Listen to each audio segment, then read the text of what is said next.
Saddam Hussein. Saddam Hussein and his sons must leave Iraq within 48 hours. I hate Saddam Hussein. वो शख्स जिसके एक इशारे पर मशरिक़ वुस्ता कांप उठता था, जिसके महलों की शानो शौकत देखकर सब दंग रह जाते थे, जिसके बाथरूम के नल भी सोने के थे, उसे जिंदगी बचाने के लिए मट्टी के एक छोटे से सुराख में ही क्यों छुपना पड़ा? वो गद्दार कौन था जिसने $25 मिलियन के लिए अरब के शेर सद्दाम हुसैन को मरवा दिया? सद्दाम हुसैन के आखिरी 24 घंटे, आखिरी वसीयत, अपनों की गद्दारी, ईद का दिन और सद्दाम हुसैन की फांसी। क्या आप तसव्वुर कर सकते हैं कि वही अरब का शेर कहलाने वाला सद्दाम हुसैन अपनी जिंदगी के आखिरी लम्हात एक 8 फीट गहरे अंधेरे गड्ढे में गुजारेगा? ये सब कैसे हुआ, आइए जानते हैं। 13 दिसंबर की वो सर्द शाम जब तिकरीत के एक गुमनाम खेत में ऑपरेशन रेड डॉन अपने अरूज पर था। 600 अमरीकी फौजी, 2 टीमें, वोल्वरिन 1 और वोल्वरिन 2 और एक गद्दार की मुखबरी। जब गंदे कालीन के नीचे बने स्पाइडर होल से 2 हाथ बाहर निकले तो दुनिया दंग रह गई। मेरा नाम सद्दाम हुसैन है, मैं इराक का सदर हूँ। Wish you good luck from President Bush. लेकिन ये तो सिर्फ आगाज था। आज की इस वीडियो में हम आपको लेकर चलेंगे सद्दाम हुसैन के उन आखिरी 24 घंटों के सफर पर, जहां इक्तदार का नशा, कैद की तन्हाई और मौत का फंदा आमने सामने थे। क्या सद्दाम हुसैन आखिरी वक्त में खौफजदा थे या उनकी आंखों में अब भी वही पुराना एतमाद था? उनके आखिरी 24 घंटों को जानने से पहले ये जानना जरूरी होगा कि सद्दाम हुसैन की अमेरिका को क्यों तलाश थी। If Saddam Hussein attempts to cling to power, he will remain a deadly foe until the end. और सद्दाम हुसैन असल में कौन थे? आइए सच को जानते हैं और देखते हैं। सद्दाम हुसैन 28 अप्रैल 1937 को बगदाद में वाक़े शहर तिकरीत के नज़दीक एक गांव में पैदा हुए। उनके वालिद का उनकी पैदाइश से पहले ही इंतकाल हो गया था। उनकी मां की दूसरी शादी के बाद 10 साल की उम्र में सद्दाम अपने चचा के पास मुस्तकिल तौर पर बगदाद चले गए। सद्दाम हुसैन की शादी भी चचा की बेटी के साथ हुई। 20 साल की उम्र में सद्दाम हुसैन ने चचा को देखते हुए बास पार्टी में शमूलियत इख्तियार कर ली, जो खुद इसके बहुत बड़े हामी थे। इन्हीं की वजह से सद्दाम हुसैन की अहमद हसन अल बकर से मुलाकात हुई, जो बास पार्टी के रहनुमा थे। जब सद्दाम जवान हो रहे थे तो उस वक्त पूरे खित्ते, खुसूसन शाम और मिस्र में अरब नेशनलिज्म या कौम परस्ती जोर पकड़ रही थी। इसका आगाज मिस्र के जमाल अब्दुल नासिर कर चुके थे। वो एक फौजी ऑफिसर के रैंक से शुरू हुए और वज़ीर आज़म और सदर बने। उनका अरब दुनिया को मुत्तहिद करने का एक ख्वाब था, जो कुछ बरस के लिए शर्मिंदा ताबीर भी हुआ और सन 1958 से लेकर 1961 तक मिस्र और शाम को मिलाकर एक मुत्तहिदा अरब रिपब्लिकन भी बनी। लेकिन ये ज्यादा देर तक इकट्ठी ना रह सकी और शाम के इससे अलहदा होने के बाद सिर्फ मिस्र ही कुछ अरसे तक अल जमहूरिया अल अरेबिया अल मुत्तहिदा कहलाता रहा। जमाल अब्दुल नासिर ने इसराइल के खिलाफ 2 जंगें भी लड़ी, लेकिन दोनों में नाकाम रहे। लेकिन इससे अरब कौम परस्ती को तक़वियत मिली और सद्दाम हुसैन इसी फजा की पैदावार थे। सद्दाम हुसैन के बास पार्टी में शमूलियत इख्तियार करने के 1 साल बाद ही 14 जुलाई 1958 को इराकी फौज के एक ब्रिगेडियर अब्दुल करीम कासिम ने इराक के आखिरी बादशाह फैसल दोयम और उनके खानदान के दीगर अराकीन बशमूल वज़ीर आज़म नूरी अल सईद को एक फौजी इनकलाब के दौरान हलाक कर दिया और इसके बाद इराक को एक जमहूरिया करार दे दिया गया। बाद में अब्दुल करीम कासिम भी साजिशों और कातिलाना हमलों में महफूज ना रह सके। सद्दाम हुसैन ने खुद जनरल कासिम की गाड़ी पर फायरिंग की, मगर वो बच निकले। सद्दाम हुसैन कुछ दूसरे अफराद के साथ शाम फरार हो गए, जो कि बास नजरिए का गढ़ समझा जाता था। ताहम 1963 में बास पार्टी के हामी फौजियों ने कासिम का तख्ता उल्टाकर इक्तदार पर कब्जा कर लिया और इसमें सद्दाम हुसैन बिल्कुल शामिल नहीं थे, क्योंकि वो तो शाम के बाद मिस्र में रह रहे थे। सद्दाम हुसैन को ये पता जरूर था कि वापस इराक जाने पर नए हुक्मरान अब्बू सलाम आरिफ उन्हें कासिम के कत्ल की साजिश में मौत की सजा नहीं देंगे, क्योंकि वो भी तो इन्हीं को हटा कर आए थे। लेकिन इन्हें यह भी पता था कि वो गिरफ्तार जरूर किए जाएंगे और यही हुआ। सद्दाम को 2 साल की सजा सुनाई गई, लेकिन शातिर और चलाक सद्दाम जेल से भी फरार हो गए। 1963 के इनकलाब को अमेरिका की हिमायत भी हासिल थी, क्योंकि अमेरिका चाहता था कम्युनिस्ट नजरियात वाली हुकूमत का खात्मा करके एक ऐसी हुकूमत को लाया जाए जो अमेरिका की हामी हो। और फिर अप्रैल 1966 में अब्बू सलाम आरिफ जनूबी इराक में तैयारे के एक हादसे में हलाक हो गए और उनकी जगह उनके भाई अब्दुल रहमान आरिफ को इराक का सदर बना दिया गया। जुलाई 1968 में अहमद हसन अल बकर ने अब्दुल रहमान का तख्ता उलटकर खुद इक्तदार संभाल लिया। इस इनकलाब में सद्दाम हुसैन भी शामिल थे। अगरचे इसमें कोई जानी नुकसान नहीं हुआ, लेकिन कहा जाता है कि सद्दाम हुसैन कनपट्टी पर पिस्तौल रखकर वजीर आजम नाइफ को तैयारे तक लाए और मुल्क से बाहर जाने को कहा और अब्दुल रहमान को लंदन जाने दिया। ये इनकलाब भी जुलाई में ही लाया गया और इसी में बाज पार्टी पूरी तरह इक्तदार में आई, जिसमें सद्दाम हुसैन पहली मर्तबा इराक के नायब सदर और बाज इनकलाबी कमांड काउंसिल के डेप्यूटी चेयरमैन बने। असल कहानी शुरू होती है अब, जब इस तहरीक में फिर तेजी आई कि शाम और इराक को एक मुल्क बना दिया जाए, जो कि शाम के बास पार्टी का एक नजरिया भी था। इसके तहत सद्दाम हुसैन की जगह शाम के सदर हाफिज अल असद को नायब बनाया जाता है, जो कि सद्दाम हुसैन को किसी तौर पर कबूल नहीं था।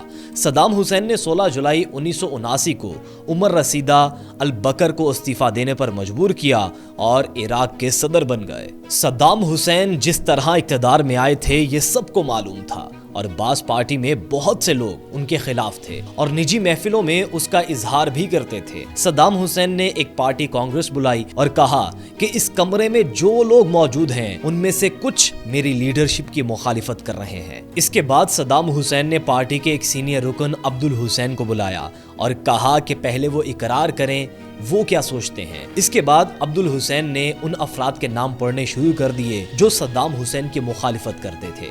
कहा जाता है कि सद्दाम ने अब्दुल हुसैन को ब्लैकमेल किया था कि अगर उन्होंने सद्दाम हुसैन का साथ ना दिया तो वो उनकी बीवी और बेटियों को उनके सामने मार देगा। ताहिर अहमद अमीन, इस्माइल इब्राहिम नज्जार। सद्दाम हुसैन बतौर सदर कैसे थे ये बात शायद इतनी अहम ना समझी जाती हो, लेकिन उन्होंने ईरान के साथ जंग वाला एडवेंचर क्यों किया ये बात ज्यादा अहम है। दिसंबर 1979 में आयतुल्लाह खुमैनी के ईरान के सुप्रीम लीडर बनने से पहले ही 16 जुलाई को सद्दाम हुसैन इराक के सदर बन चुके थे। इससे तकरीबन 4 माह पहले 16 फरवरी को ईरान के आखिरी बादशाह रजा शाह पहलवी मुल्क से फरार हो गए। ठीक 1 साल बाद 1980 में ईरान और इराक की जंग शुरू हुई जो तकरीबन 8 साल जारी रही।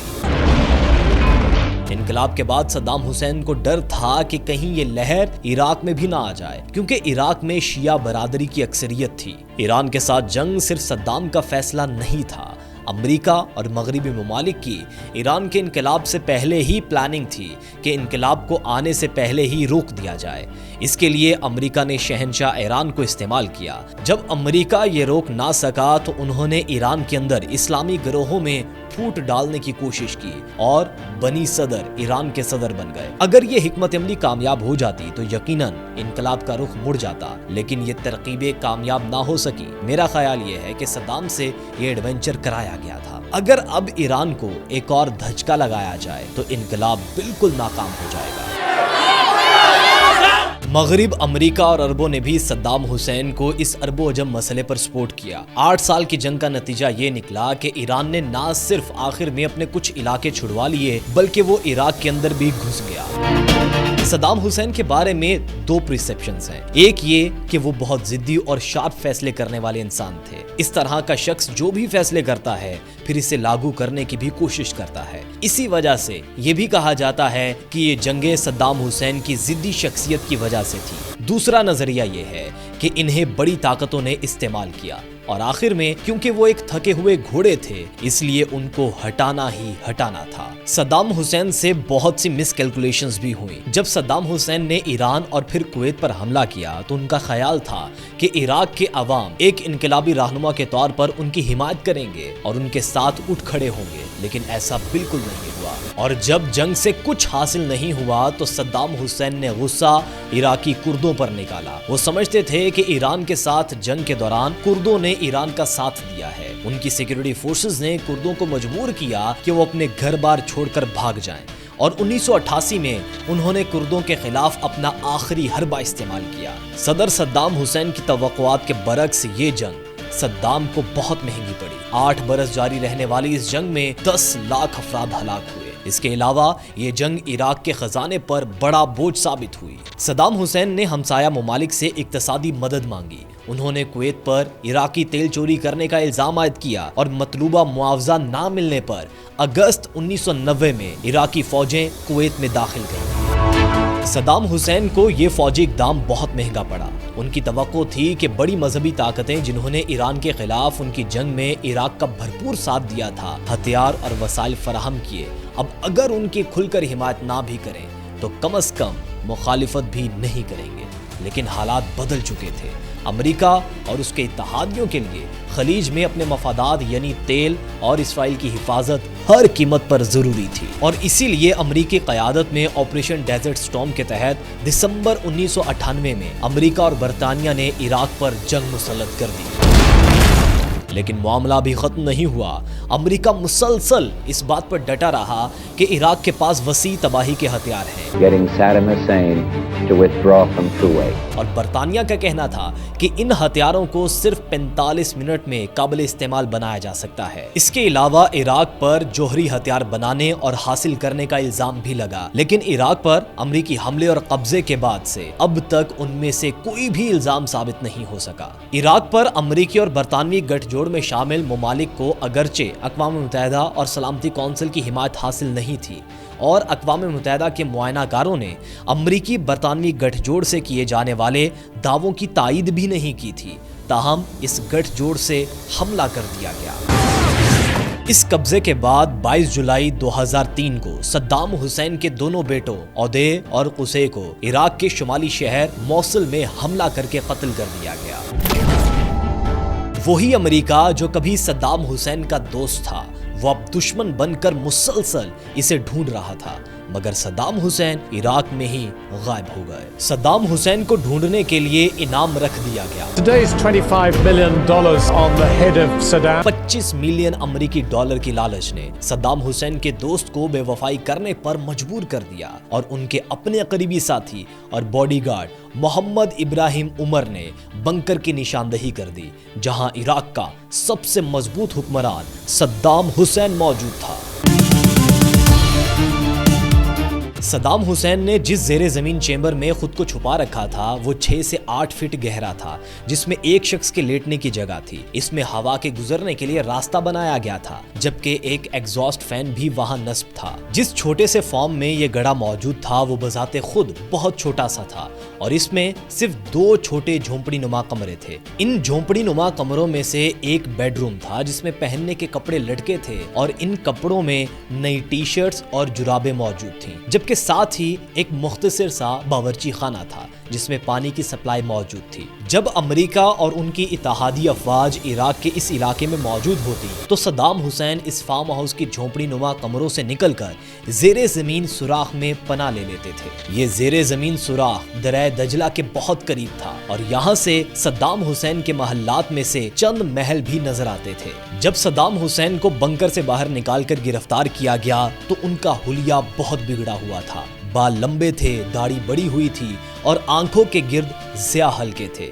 انہوں نے کسی سے کچھ نہیں کہا اور چپ چاپ چلتے رہے۔ 29 دسمبر 2006 پھانسی سے چند گھنٹے قبل صدام حسین کو بغداد کے ایک خفیہ امریکی قید خانے میں رکھا گیا تھا۔ وہ جانتے تھے کہ وقت ختم ہو چکا ہے۔ صدام حسین نے اپنا آخری کھانا چکن اور چاول کھانے سے انکار کر دیا۔ انہوں نے گرم پانی اور شہد کا مطالبہ کیا۔ انہوں نے اپنی زندگی کی آخری رات قرآن پاک کی تلاوت کرتے ہوئے گزاری۔ وہ مسلسل جائے نماز پر رہے اور اپنے گناہوں کی معافی اور ملک کی سلامتی کے لیے دعائیں مانگتے رہے۔ انہوں نے اپنی بیٹیوں کے نام ایک خط لکھا اور اپنی ذاتی اشیاء، قرآن پاک اور ایک گھڑی بیٹیوں تک پہنچانے کی وصیت کی۔ 30 دسمبر 2006 کی صبح عید الاضحیٰ کا دن تھا۔ صدام حسین کو ایک ایسی عمارت میں لایا گیا جو کبھی ان کی اپنی انٹیلیجنس کا مرکز تھی۔ ان کے چہرے پر کالا کپڑا ڈالنے کی کوشش کی گئی، لیکن انہوں نے انکار کر دیا اور کہا، میں موت سے نہیں ڈرتا۔ پھانسی گھاٹ پر کھڑے ہو کر انہوں نے آخری بار کلمہ شہادت پڑھا۔